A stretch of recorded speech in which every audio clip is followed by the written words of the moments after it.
Yes, आप सभी का बीए प्रथम वर्ष की इस कक्षा के अंदर हार्दिक स्वागत और अभिनंदन। अपन ने पिछली कक्षा के अंदर भारत के राष्ट्रपति के बारे में अपन अध्ययन कर रहे थे और भारत के राष्ट्रपति के अंदर अपन भारत के राष्ट्रपति की निर्वाचन प्रक्रिया के बारे में पढ़ रहे थे। निर्वाचन प्रक्रिया के अंदर हमने 2-3 बिंदुओं के ऊपर विस्तार से बात की थी कि भारत के राष्ट्रपति चुनाव के लिए क्या क्या योग्यताएं हैं और भारत के राष्ट्रपति के चुनाव में कौन कौन भाग लेते हैं या राष्ट्रपति के चुनाव के अंदर निर्वाचन मंडल किस तरह से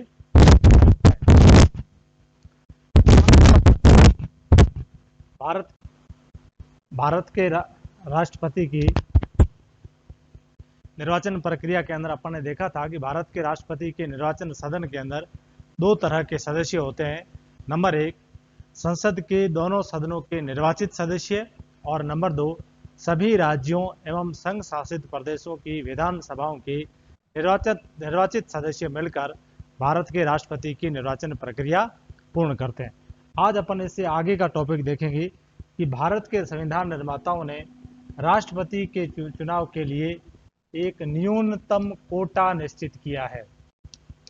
न्यूनतम कोटा सामान्यतः चुनाव प्रक्रिया के अंदर जिस दल या व्यक्ति को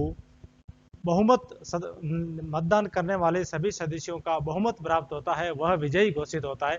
लेकिन भारत के राष्ट्रपति के अंदर वही व्यक्ति निर्वाचित घोषित माना जाएगा जिसको न्यूनतम कोटा प्राप्त होता है। न्यूनतम कोटा ज्ञात करने का सूत्र है, यहां लिख लेंगे अपन, दिए गए मतों की संख्या बटा निर्वाचित होने वाले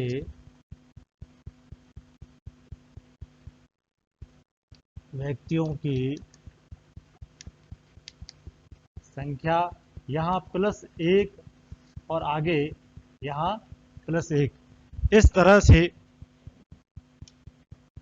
राष्ट्रपति के चुनाव के अंदर उस व्यक्ति को जिसे न्यूनतम कोटा प्राप्त होता है वही व्यक्ति विजय घोषित माना जाता है। न्यूनतम कोटा ज्ञात करने का सूत्र है दिए गए मतों की कुल संख्या, यानी यहाँ पर संसद के दोनों सदनों के निर्वाचित सदस्य और सभी राज्यों की विधानसभाओं और संघ शासित प्रदेशों की विधानसभाओं के निर्वाचित सदस्यों के मतों का कुल मूल्य निकाला जाता है और उसमें निर्वाचित होने वाले व्यक्ति, जाहिर सी बात है कि एक व्यक्ति निर्वाचित होता है उसमें 1 जोड़कर 2 का भाग दिया जाता है और भागफल के अंदर 1 जोड़ने के बाद में जो संख्या प्राप्त होती है उस न्यूनतम कोटा को प्राप्त करने वाला व्यक्ति ही भारत के राष्ट्रपति की चुनाव प्रक्रिया के अंदर विजयी घोषित माना जाता है। अब राष्ट्रपति के निर्वाचन प्रक्रिया के अंदर न्यूनतम कोटा का ये जो सूत्र रखने के पीछे संविधान निर्माताओं की मंशा यह थी कि कई बार चुनाव प्रक्रिया के अंदर बहुत सारे प्रतिभागी भी हो सकते हैं और उसमें भी हो सकता है अगर अपन बहुमत के आधार पर या जिसको सबसे अधिक वोट प्राप्त हो वो उसको अगर अपन विजयी उम्मीदवार घोषित कर देते हैं तो हो सकता है कोई व्यक्ति ज्यादा प्रतिभागियों की स्थिति के अंदर 20 या 22% मतदान कुल मतों का हिस्सा प्राप्त करके भी कोई भी भारत का राष्ट्रपति बन सकता है। लेकिन ऐसी स्थिति के अंदर 20 या 22% या 15% या 25% से मत प्राप्त करने वाला व्यक्ति जब विजयी उम्मीदवार होगा या राष्ट्रपति बनेगा तो वो पूरे देश के अंदर सम्मान का पात्र नहीं बन सकता।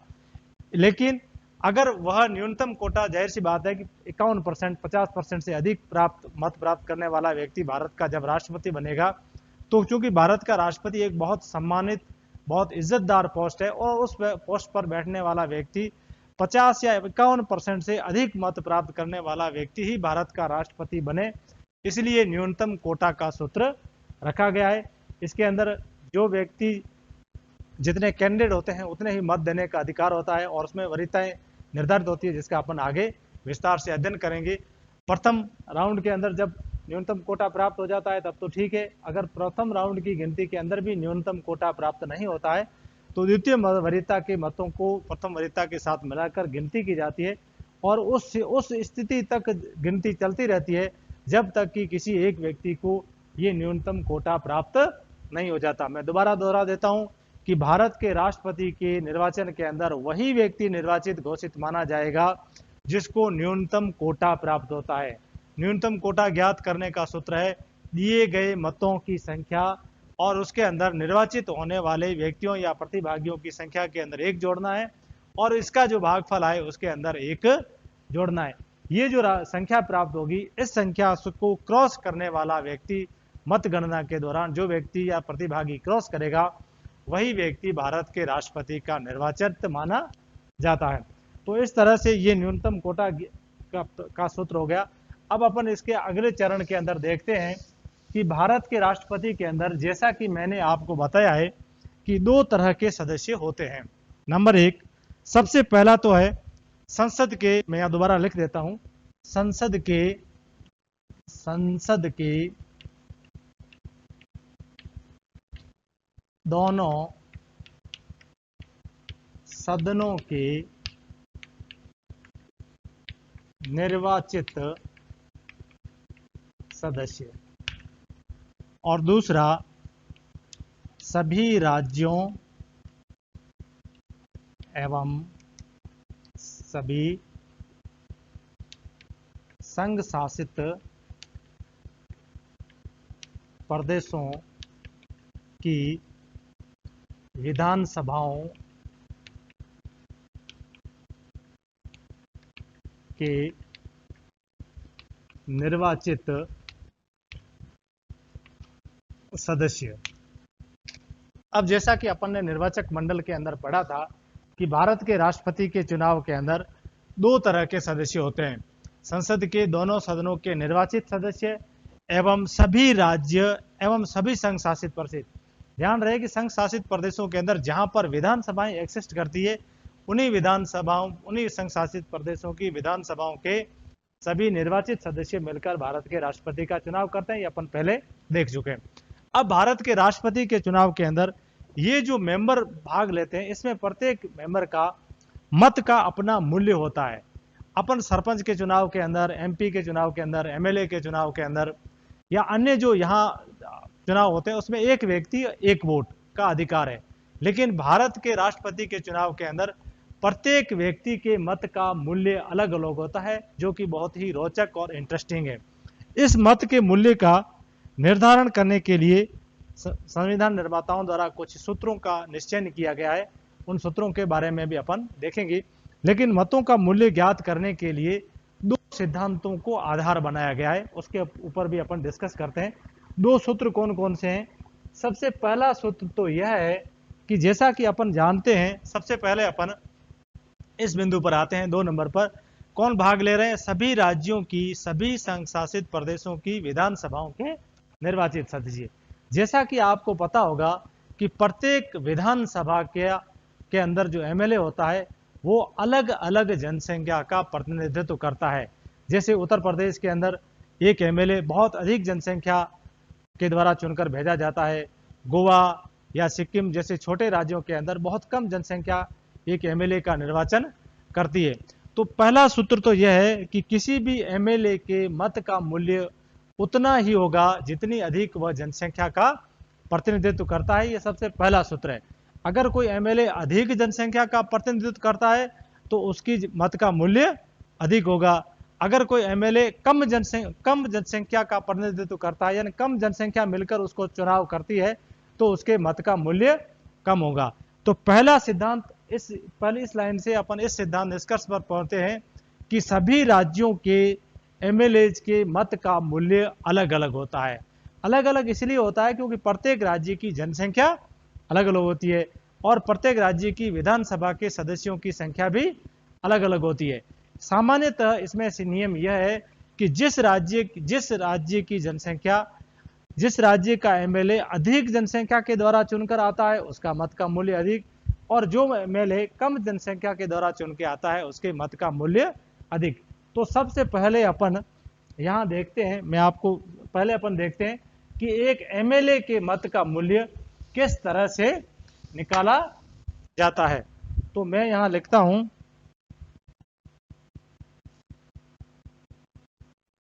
राज्य या संघ शासित प्रदेश के, यहाँ ये जरूरी है कि निर्वाचित, इसमें आपको अच्छी तरह से ध्यान रखना है कि वही एमएलए भाग लेते हैं जो निर्वाचित होते हैं। निर्वाचित एमएलए के मत का मूल्य,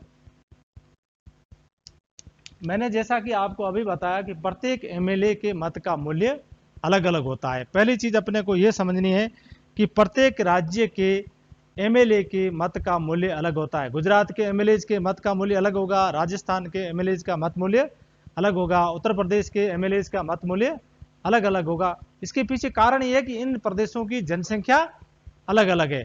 अब दूसरा मेन चीज अपने इसमें यह देखनी है कि इनकी निर्धारण का आधार जनसंख्या को रखा गया है। एमएलए जितनी अधिक जनसंख्या का प्रतिनिधित्व करता है उसके मत का मूल्य अधिक होगा। एमएलए कम जनसंख्या के द्वारा निर्वाचित होकर आता है तो उसके मत का मूल्य अलग अलग होता है। इसको ज्ञात करने का सूत्र है, सबसे पहले अपन देखेंगे उस राज्य या संघ शासित प्रदेश की कुल जनसंख्या, और उसके अंदर अपन भाग देंगे उस राज्य या संघ शासित प्रदेश की विधानसभा के कुल निर्वाचित सदस्य, और इसके अंदर अपन यहां भाग के अंदर 1000 गुणनफल को छोटा करने के लिए रखा गया है। किस राज्य के एमएलए का मत का मूल्य ज्ञात करने का सूत्र जो है वो ये है। क्या करेंगे, जैसे अपन राजस्थान की जनसंख्या लेते हैं तो मान लो राजस्थान की जनसंख्या वर्तमान के अंदर 6 करोड़ है, तो अपन यहाँ 6 करोड़ लेंगे, इकाई, दाई, सैकड़ा, हजार, 10,000, लाख, 10 लाख, 1 करोड़, इकाई, दाई, सैकड़ा, हजार, 10,000, लाख, 10 लाख, करोड़। अब इस करोड़ के अंदर अपन उस राज्य या संघ शासित प्रदेश की विधानसभा के कुल निर्वाचित सदस्य, मान लो राजस्थान की विधानसभा में 200 सदस्य चुनाव होते हैं, तो उसमें यहाँ अपन 1000 का भाग देंगे। अब इसमें 1000 का भाग देने पर यहाँ जैसे अपन गुणा में कन्वर्ट करते हैं तो 1/2, 1 2 3, 1 2 5, 1 2 3 4 5, 600। तो राजस्थान के एक एमएलए का मत का मूल्य क्या हो जाएगा, 600 हो जाएगा।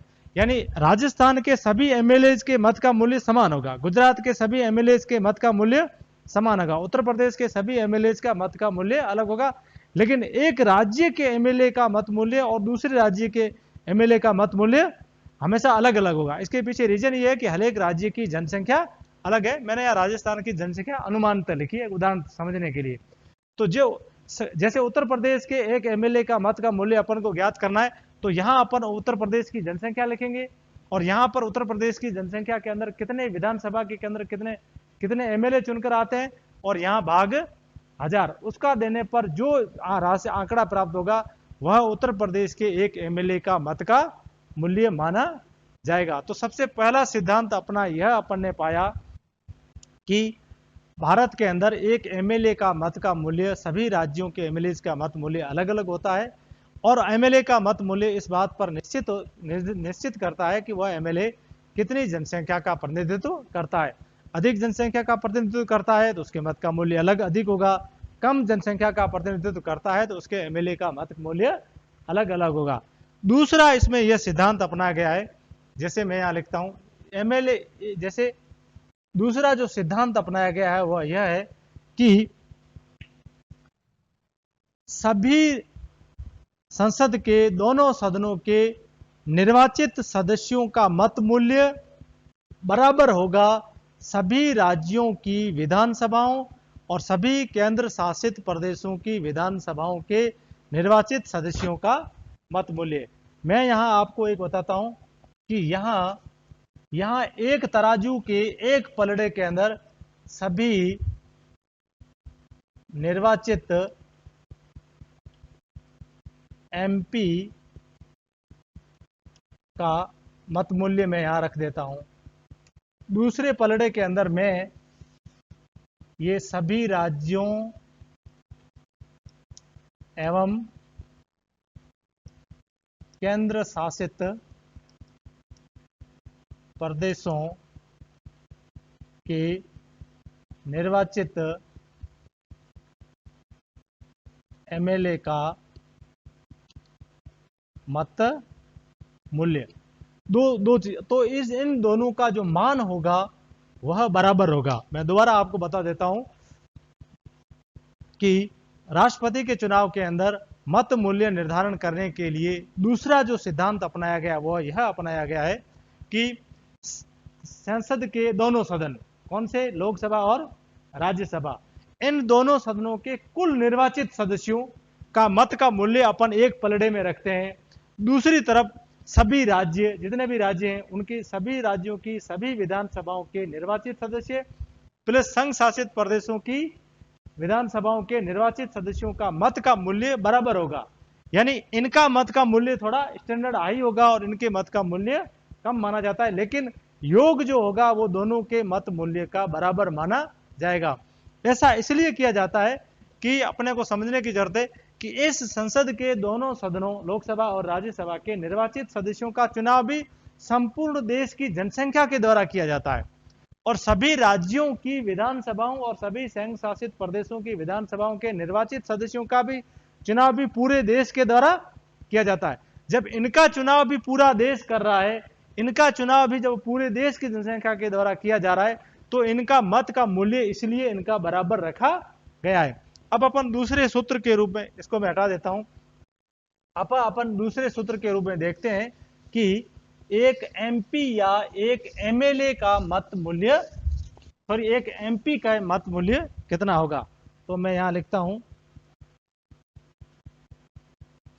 संसद के सदस्य का मत मूल्य निर्धारित करने का सूत्र, उसमें होगा, मैं यहां लिख देता हूं, यहां लिखता हूं सभी राज्यों एवं सभी केंद्र शासित प्रदेशों की विधानसभाओं के सभी सदस्यों के मत मूल्यों का योग, और उसके अंदर भाग देंगे अपन संसद के दोनों सदनों के निर्वाचित सदस्य।